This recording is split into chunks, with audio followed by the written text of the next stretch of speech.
Hasil kurang memuaskan diraih tim besutan Indra Syafri dengan torehan 1 kemenangan dari 3 laga. Ya, hasil ini memang cukup mengecewakan karena turnamen mini ini sebagai pemanasan jelang perhelatan Piala Asia U20 yang digelar di Cina 12 Februari hingga 1 Maret 2025. Iya, secara overall memang kurang memuaskan ya. Kalau rujukannya adalah hasil, jelas ini bukan hasil yang diharapkan. Kita 3 kali main, 2 kali kalah, sekali menang.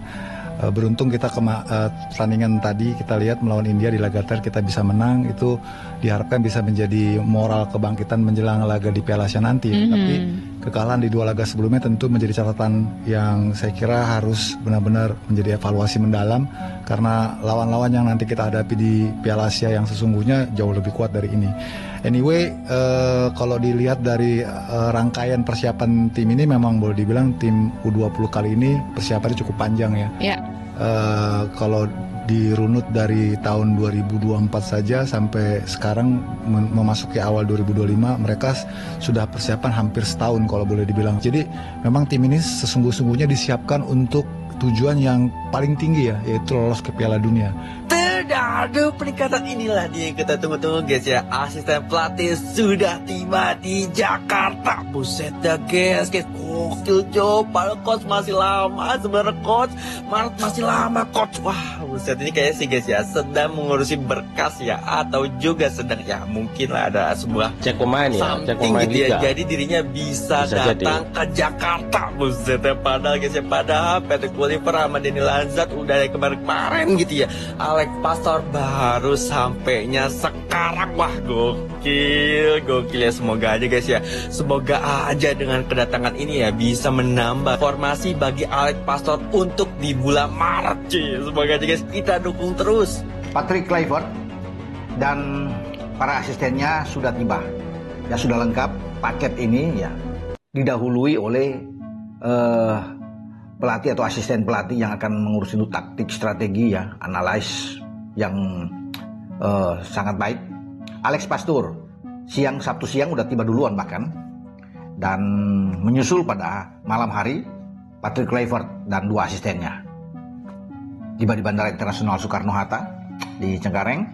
Patrick didampingi oleh Dani Lanzat dan juga Gerard van den Borg, karena kita tahu Gerard van den Borg ini kan juga difungsikan ya untuk bisa pegang U23 kita, sambil juga bisa mengawasi di U17 dan U20. Mungkin akan dikasih Van den Berg ini yang terus bekerja sama ya, dia akan memantau ini.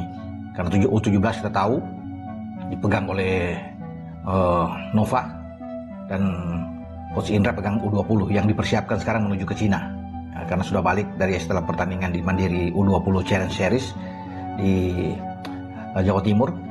Kita kalah 2 kali dan menang sekali ya, kalah dari Jordania dan Suriah, dan hanya menang melawan India, dan U20 sudah balik.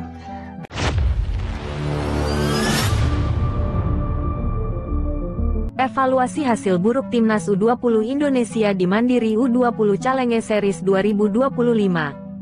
Tim Nasional Indonesia U20, di bawah asuhan pelatih Indra Syafri, menghadapi kenyataan pahit setelah mengalami 2 kekalahan beruntun dalam turnamen Mandiri U20 Challenge Series 2025.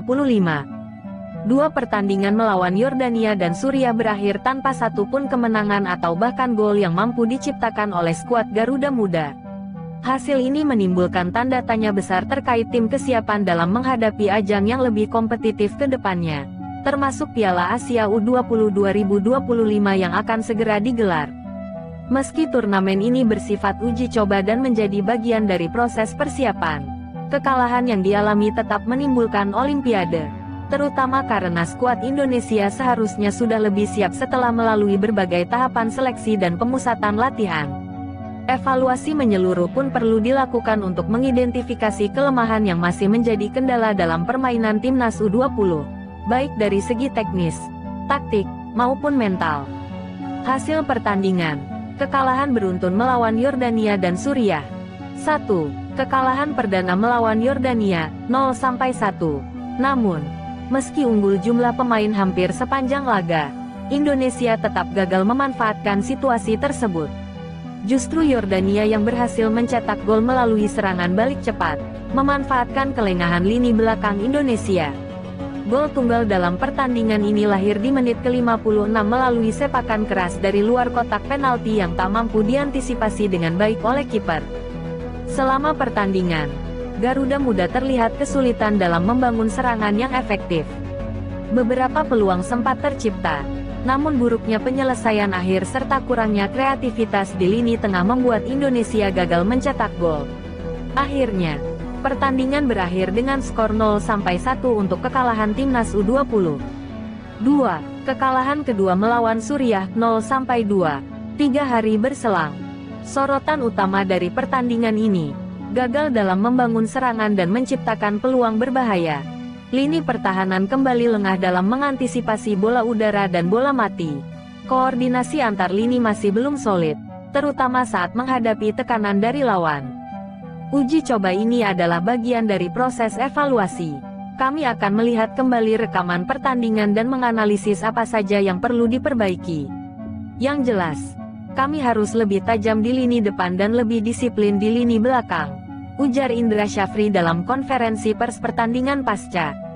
Permasalahan yang harus dibenahi. Dari 2 pertandingan ini, ada beberapa permasalahan utama yang menjadi catatan bagi Timnas U20 Indonesia. Kurangnya kreativitas di lini tengah. Timnas U20 kesulitan mencetak gol, buruknya penyelesaian akhir dari beberapa peluang. Lini pertahanan yang masih rawan. Gol-gol yang bersarang ke gawang Indonesia sebagian besar berasal dari kesalahan dalam mengantisipasi bola mati dan kelengahan serta kurangnya mentalitas bertanding. Beberapa langkah yang perlu dilakukan antara lain: meningkatkan efektivitas serangan, memperkuat garis tengah agar melatih pertahanan yang lebih disiplin, meningkatkan mental bertanding.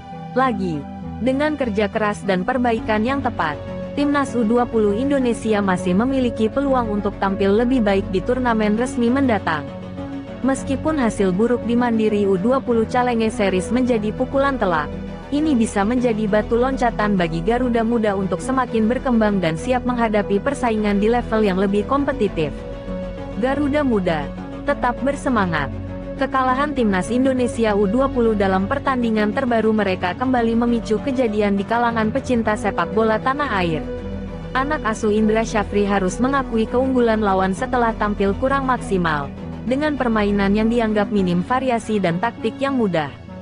Di media sosial, ramai-ramai netizen melontarkan kritik terhadap strategi yang diterapkan.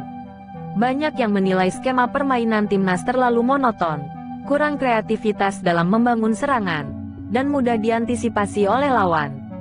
Selain itu, ketidakefektifan dalam permainan transisi serta lemahnya koordinasi lini belakang juga menjadi sorotan tajam. Mainnya gitu-gitu aja, nggak ada kejutan sama sekali. Lawan pasti mudah baca pola permainan kita, tulis salah satu netizen di platform X dulu Twitter. Komentar serupa juga membanjiri berbagai forum diskusi sepak bola, dengan beberapa di antaranya komentar kesiapan Timda. Tak hanya itu, keputusan Indra Syafri dalam pemilihan pemain dan pergantian di tengah pertandingan juga tak luput dari kritik. Beberapa penggemar merasa ada pemain yang seharusnya mendapat lebih banyak menit bermain, sementara beberapa keputusan pergantian justru dianggap lemah.